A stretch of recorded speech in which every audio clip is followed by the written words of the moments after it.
დღევანდელი გადაცემა მინდა დავიწყო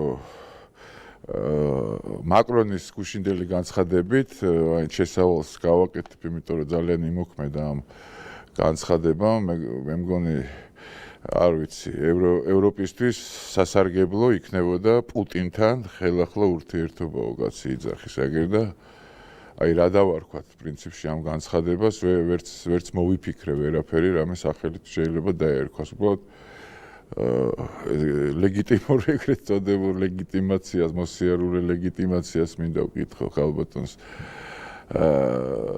რა აზრის ხართ ამ ყველაფერზე და ძალიან გთხოვთ, გააკეთეთ რამე განცხადება რა. აი ძალიან გთხოვთ რამე. ესეთი განცხადებები რო იჩიტება ხოლმე, ეგრევე დუმილში რო გადადის ხოლმე და გადადიან ეგ ძალიან სამარცხვინო ამბავი ხდება რა ევროპაში რა. აი ამაზე მეტი რა შეიძლება და კიდე ერთხელ ღმერთო დიდი მადლობა რომ ამ ყველაფერს აგვაცილე რა. ძალიან დიდი მადლობა და თქვენ კიდე იფიქრეთ რა განცხადება შეიძლება გააკეთოთ ამ ყველაფერთან დაკავშირებით რა. მაგრამ ძალიან გთხოვთ პატივცემულო მოსიარულე ლეგიტიმაცია რომ რამე მაინც ერთი სიტყვა მაინც თქვათ ამ ყველაფერთან დაკავშირებით რა. თქვენი სანაკებო მაკრონი რომ ესეთ განცხადებას აკეთებს თურმე რა. აი არ ვიცი